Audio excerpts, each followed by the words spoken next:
Rod T100. What's up, YouTube? This your boy Rod T, man. If you haven't subscribed to me already, please subscribe. This is my very first video. Please like it, share it, let your family see. It's going to be about gun safety, gun control, some laws, and overall being safe with the gun in general. A lot of my gun choosing, as you see, is like it varies, but I will talk about in my personal opinions of why I have the guns and the reason why I chose the certain guns. I'm not going to cram everything in one video, of course, but it will be about going to the gun range. I'll show you how a lot of them shoot, just in case, like if you want to be capable of buying one, you will know exactly how it shoots, so you won't be, I don't really know about that gun or whatever. I'll be capable of telling you my personal opinion of, different type of guns that women should carry, different type of guns that kids should shoot, for the parents that are afraid of their kids shooting guns. There's a lot of guns that are safe for kids to shoot. It's just being safe. That's the biggest thing. Safety is overall. We will talk about a lot of what's the importance of having a gun. See, a lot of people will tell you the importance of having a gun is so I can feel secure, I can feel safe. A lot of people will tell you just to get it to have it. A lot of people tell you to have it to collect. One of my things is I personally got a gun just because of, at the time we did live in a rough neighborhood, and I just wanted that sense of security for my family. But as you see now, it turned more into a collection now. So a lot of my guns are modified, for my personal opinion, my personal preference, shall I say. But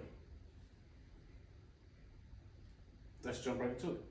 So my two favorite guns that I like, I am a Sig Sauer type guy and a Springfield guy. Glocks, I don't tend to care for them that much because they're not as good as they used to be, and not as accurate to me. That is my personal opinion. Sigs always been durable for me and whatnot. I have a Sig. I just wanted to test the theory out because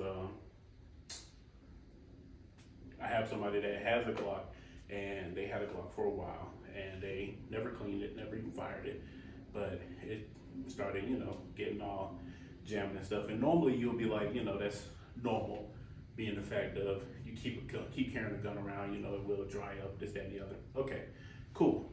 But I wanted to test the theory because I have a Sig as well, and I wanted to see if the Sig would do the same thing, which it didn't. But those are one of the reasons why. The recoil is phenomenal on these guns. Glock is good too, don't get it twisted. There is a lot of pros and cons with Glocks, so don't think I'm badgering Glocks. I'm not doing that. I have Glocks. So I'm just saying my personal preference, I just would prefer Sig more. Just the other day, I actually, as you see on this one, this is a Springfield XP. I actually just got approved for a silencer just recently, which was a headache. It takes about a year to get approved for a silencer. Once you get your approval for your silencer, you have paperwork that you have to keep around you everywhere the silencer goes.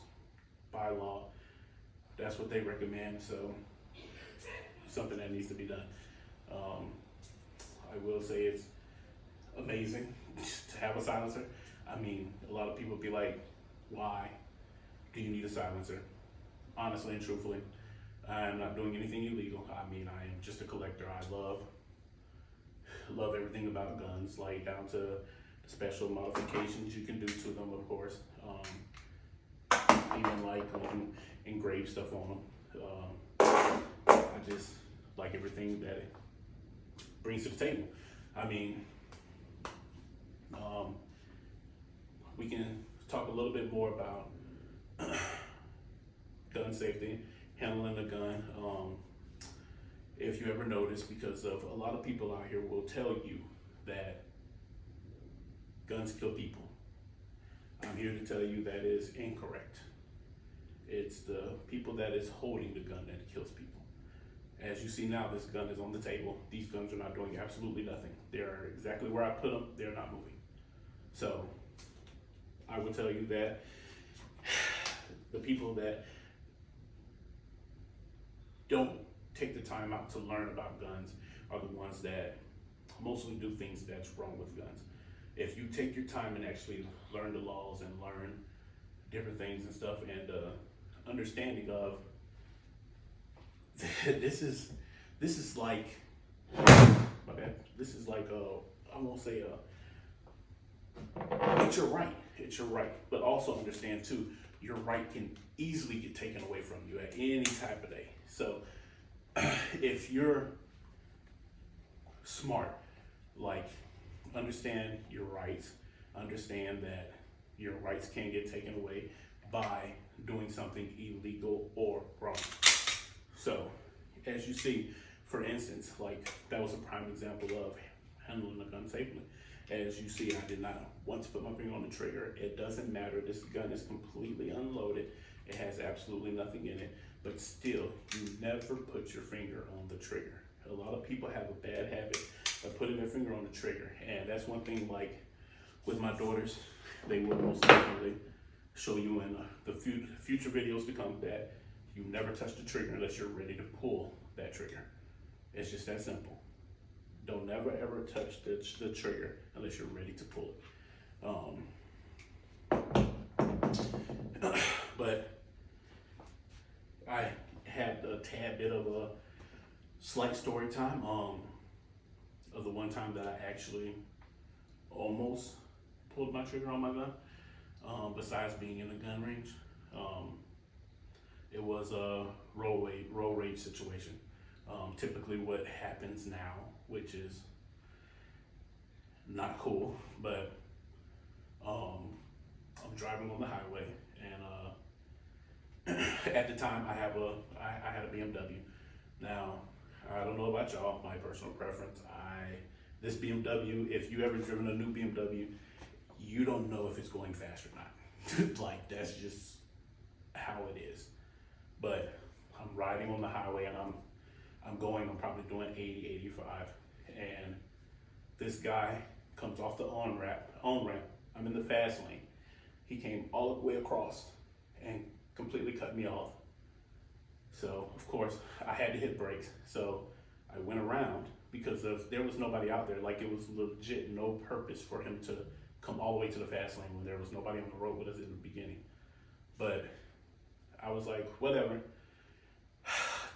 Went around, took off, got in the fast lane, I'm gone. So I guess he didn't like the fact that I went around him and took off or whatever the case may be.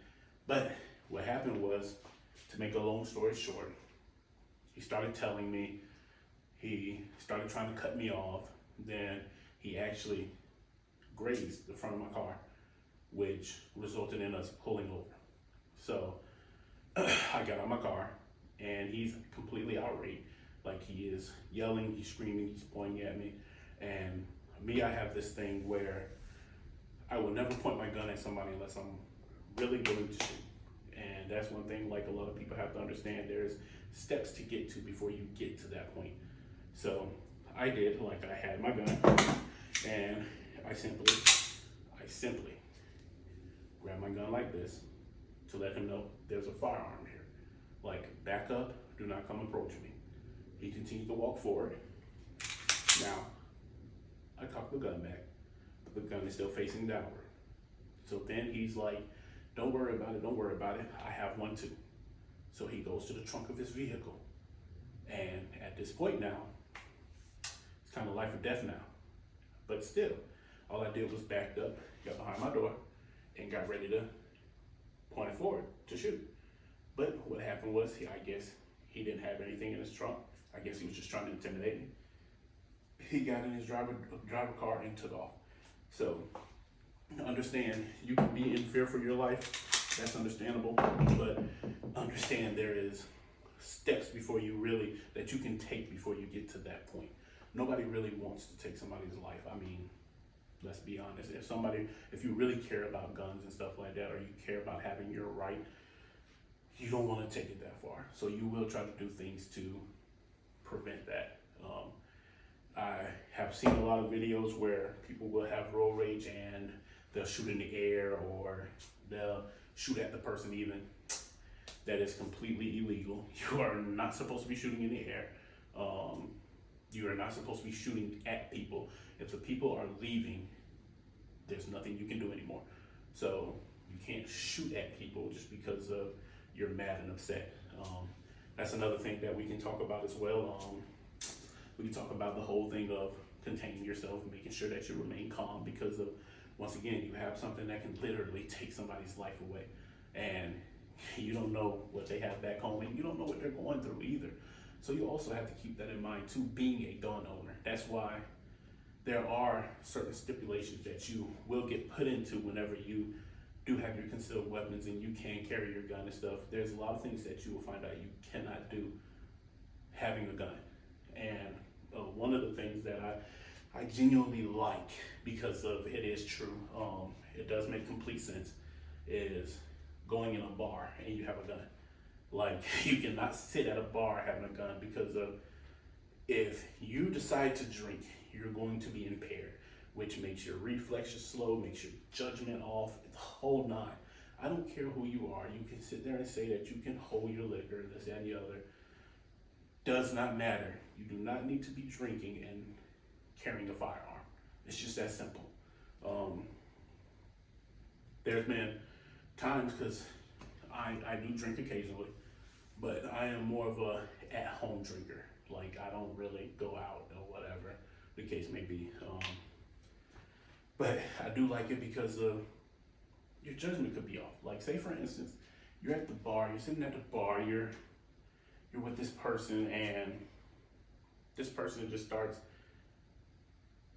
talking, I won't say reckless, but a lot of people like to talk trash in this world now. So let's say you're used to this person talking trash when you're sober, but when you're drunk, it ticks you off.